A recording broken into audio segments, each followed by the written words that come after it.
a new gymnasium at San Leandro High School, a new track and field, as well as drop-off and entryway at Bancroft, a new drop-off and entryway at Roosevelt, and new modular classrooms at both Muir and Bancroft middle schools to replace aging portables. But what we want to discuss and what we're here tonight for is to look at the new design of our Lincoln Alternative Education Center. And we are looking at constructing a new campus, a completely new campus, adjacent to our adult education school on William Street. Before we begin talking about design and taking feedback tonight, I want to do some quick introductions. We have Keziah Moss, who's our Director of Community and Employee Engagement. Thank you, Keziah. We have Aaron Kerrigan, who is our Bond Director. Aaron. And we have, as an attendee right now, Lincoln Principal Matt Steineke. So thank you, Matt. From our school board, I see 3 board members. Excuse me if I miss anybody. Board President Evelyn Gonzalez is with us, as is Peter Oshinski and Leo Sheridan. Thank you, 3 of you, for being here tonight. And I want to go ahead and hand this over to Aaron, who is going to introduce our architect and begin the presentation tonight. So thank you. Thank you, Kevin. Good evening, everyone. Yes, as Kevin said, we're interested in doing this. We have elected to have HKIT Architects help us with the design on this one. And we like working with them. They've helped us with many other projects and buildings in our district. So with that, I'd like to introduce Dara Youngdale, who is a principal for HKIT Architects. Great. Nice to see everyone tonight. And Aaron, do you want me to go ahead and begin? That would be great, Dara. Great. Okay. So I am screen sharing, and hopefully everybody at this point can see my screen, which is an aerial view of the campus and the area where we're going to put this new education center. So hopefully you all see my screen. So I know you're very familiar with your school district, but I find it's helpful to always have an orientation. So here at the bottom of this aerial is Williams Street. And of course, this is John Muir Elementary, John Muir Middle School. Over here, we have the Adult Education Center, and then off to the side, we have the Wilson Elementary School.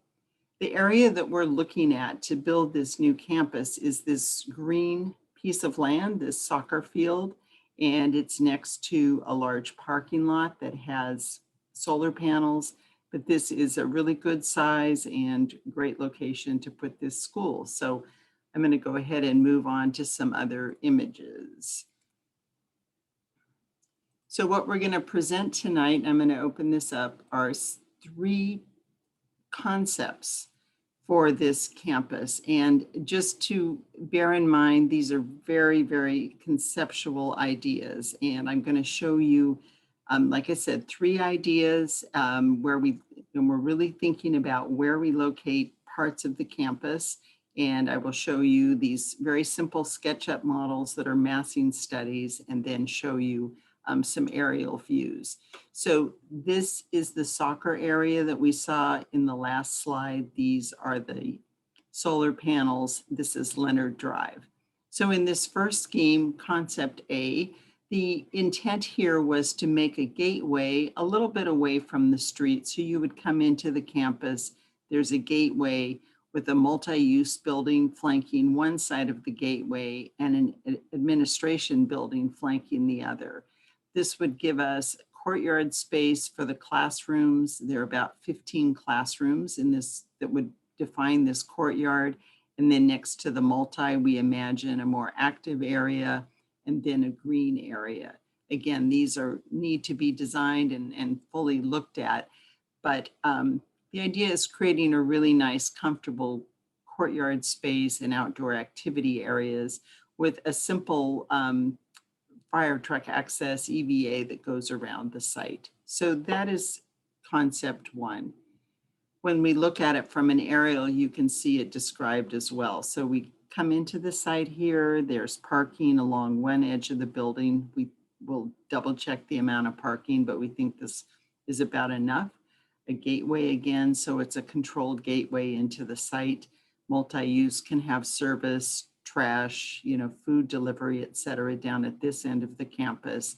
And then we would definitely want to differentiate a couple of different outdoor class courtyard areas that could be for gathering, socialization, outdoor learning, and again, activity area and some amount of green space. Classrooms would be standard classrooms and would be done in a simple manner to be cost effective, but also, make some moves that would make for a really nice learning environment. The second, yeah, I'll keep going. This is concept number 2. And just for orientation, it's exactly the same. In this scheme, we left the multi at the end of the site as it was in the same location before. And it's set off in the end next to a green zone.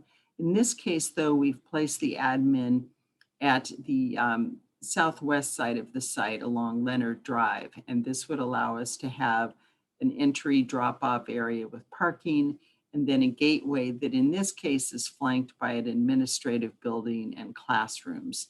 This would have a large courtyard area. Again, it can be differentiated with various forms, trees, outdoor learning spaces, benches, shade structures, and the multi at the end.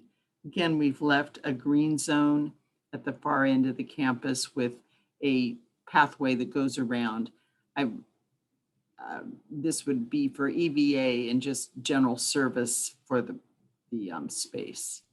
Dara, would you just tell us what EVA stands for? Oh, yeah, emergency vehicle access.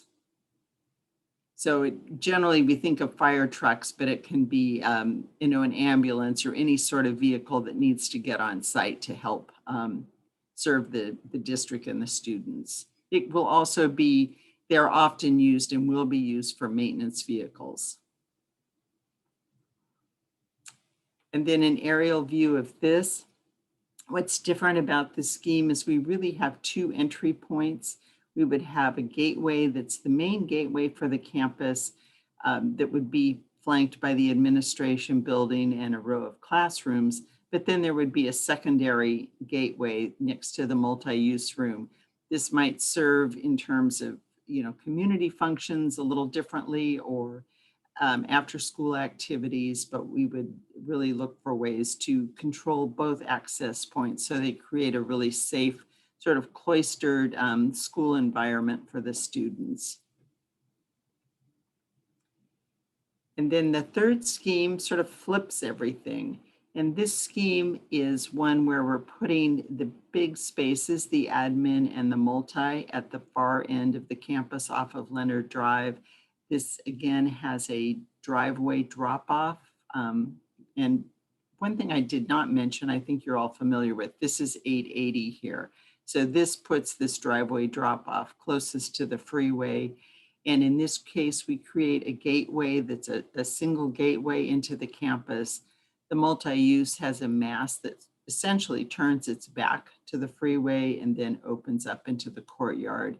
And we have classrooms that again ring courtyard space around the center of the campus.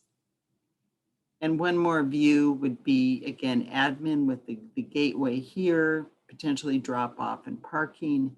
This would be the multi-use space that would spill open into an outdoor court area for social activities, dining, and the likes.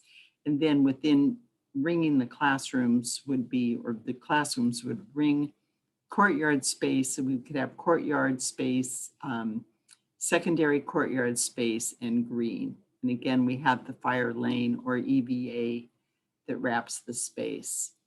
And I know for all of us, it's hard sometimes to imagine exactly how big is this. And I just thought I would show you one more slide and before we listen to questions. And that is, this is the existing campus overlaid on the site. This happens to be scheme 2, I believe, but just for orientation, this building here is the current admin space and the parking lot is here. and you have classrooms. This is the existing multi-use. And then these are the classrooms that you're familiar with at the current campus with the toilet rooms and then the one shade structure. So you can see that this site is significantly larger. And even though there's a lot jammed in on this site, we can expand and create more outdoor spaces that are, so important for kids. So those are the schemes. And I think I will turn it back to Aaron and love to hear. Let me, if I could start with questions. One of the things that we heard from our presentation with the staff was the importance of exercise facilities, where it's a little bit of a different campus than middle school or high school campus, but we want to make sure that both recreational as well as PE type spaces are available. Could you look through the options here and just talk about options for basketball courts or soccer on the field or whatnot?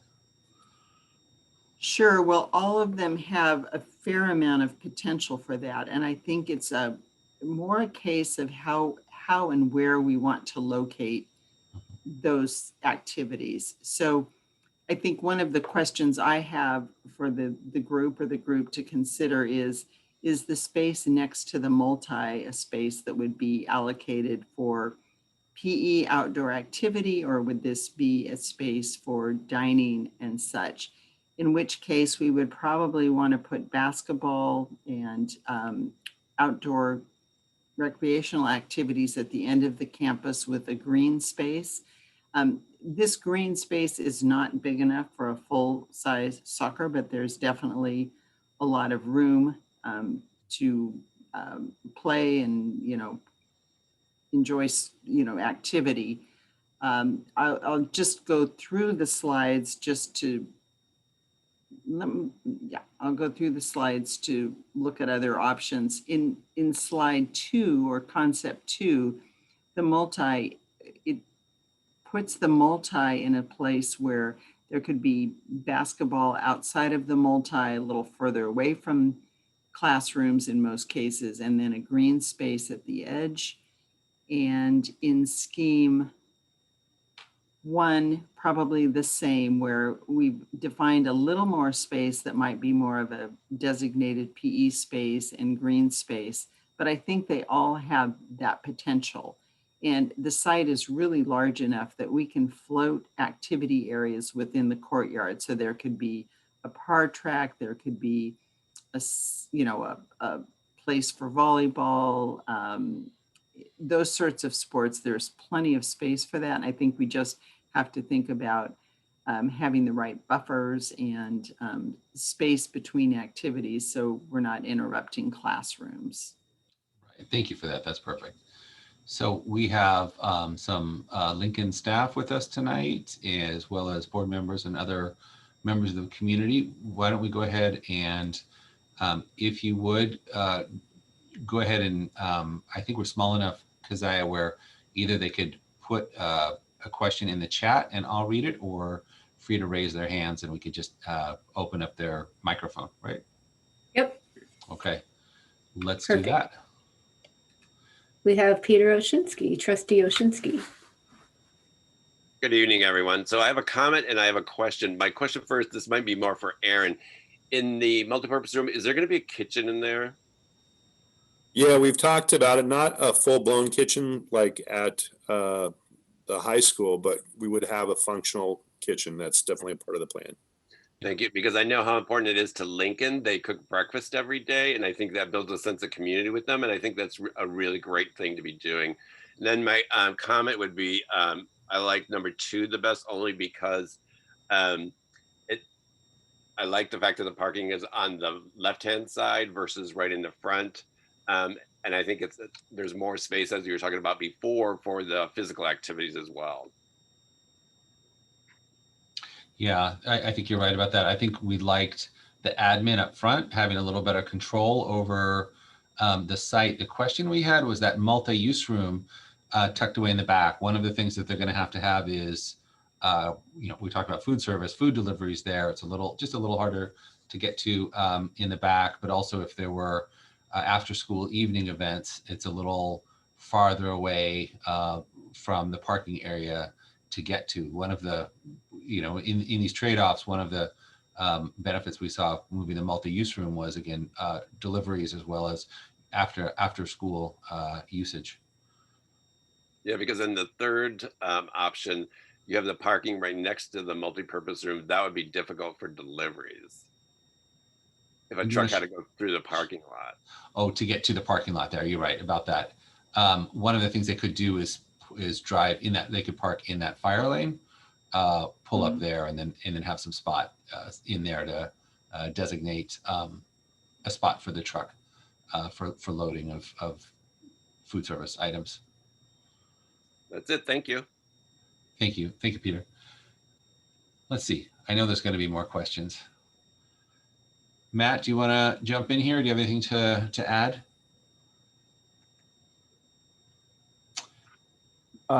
Yeah, hey, thank you.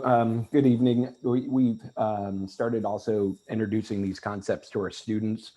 They're pretty excited and had some good feedback too. So I'm glad that we're getting more and more input as we build the new campus, and really want to thank the district for taking this leadership and providing our students a really nice place. Thank you, Matt. Thank you. Appreciate that. From Jessica, here's a question or a comment. Soccer field is very important to Lincoln students. We have a basketball team and a soccer team. Having space for students to practice soccer and for PE is very different than simply having outdoor space. And I think we agree with that. And we're looking, how do we fit everything in here and try to maximize the space and fit all of the needs of Lincoln students, but that's a very good reminder. So thank you, Jessica, on that.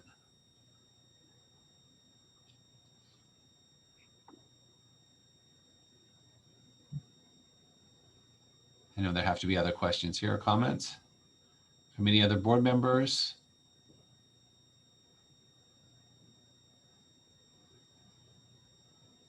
Anything about the location of the school, where it is? Or preference? You could just tell us what preference of these 1, 2, and 3. Do you want to just talk about what you like or don't like about the 3 options?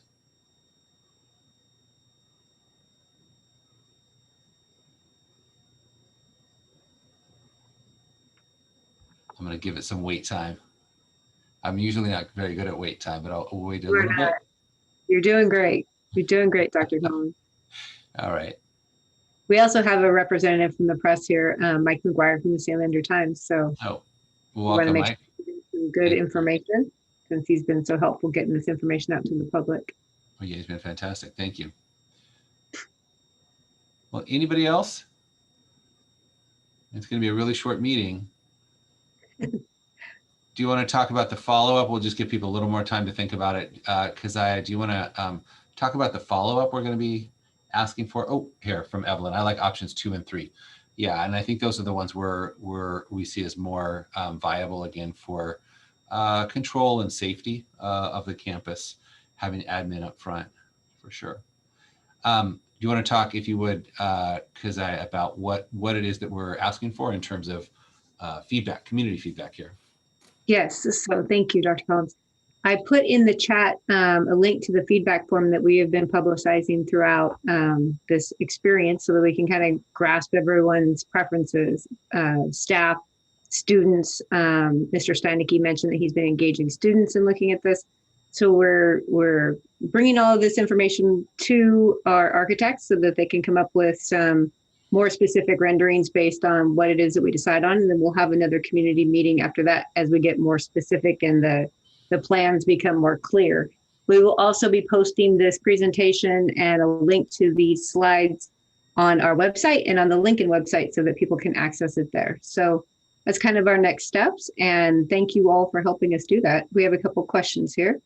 Yeah, let me, from Trustee Tate. Thank you, Monique, for coming tonight.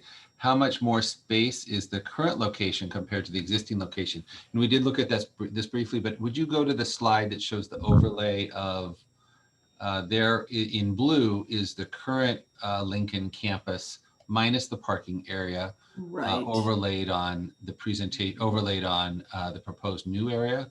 So it's about 3 times the size. So significant expansion, significantly more space than currently is available there.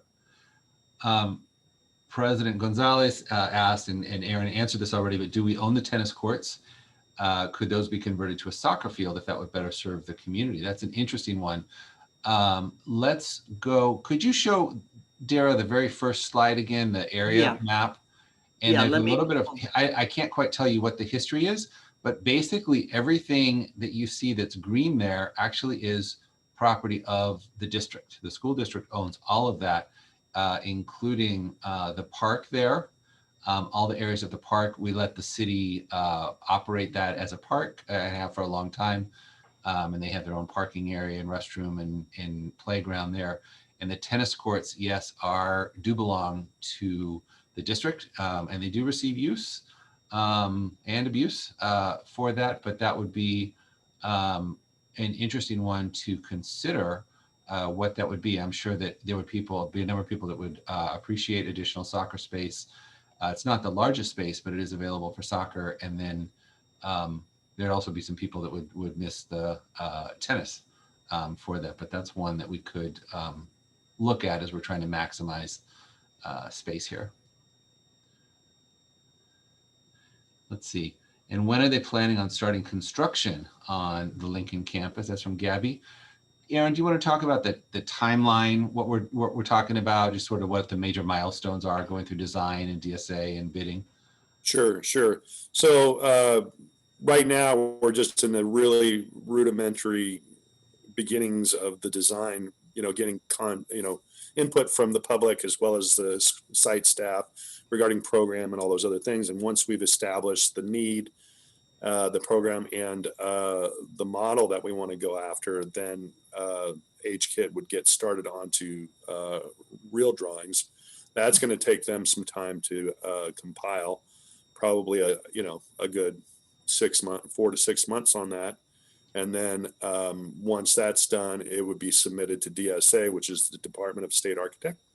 And they're the entity that oversees construction and inspections for school districts in California.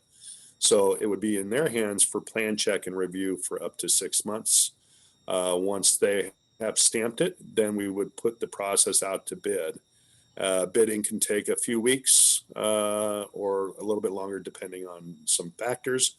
And then we would award. And once awarded, then we would start the construction process. And the construction process on our modular buildings, for instance, that we recently did within the district, took us around 8 to 9 months. So this is a little bit bigger. There's a little bit more bits and pieces to it. Certainly NPR is going to increase that timeline. So, we'd be looking at probably, closer to a year on construction with that. So that if that gives you any scale or idea of the process. So I think probably 2023-24 school year would be about the earliest opening we'd be looking at that with that. Let's see, I know that Aaron froze there. I always have to think, is it me or is it Aaron? It's Aaron. So 23-24 school year would be really the earliest, if not the following year, just based on timelines there. It's interesting to note that of all of the students at Lincoln, they would all have none of the Lincoln students would be there. Current students would be at Lincoln when the new campus opens, but we definitely again do want to get their feedback in terms of what would be beneficial for a new campus for this. Let's see. So, thank you, Gabby. Anything else here? And I see Trustee Aguilar is with us. So thank you, James, for coming tonight. And any other last final comments from board members or from Principal Steinecke?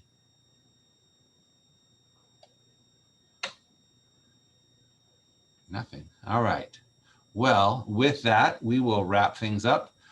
Thank you again to everybody for coming tonight, giving us your feedback for it. You have a form We would like you to give us feedback on the project as we continue to move forward on this project. We think that it's going to be we believe it's just going to be a phenomenal ad for our high school students who attend Lincoln. So thank you, everybody. Have a wonderful night. Thank you very much. Thank you. Thank you.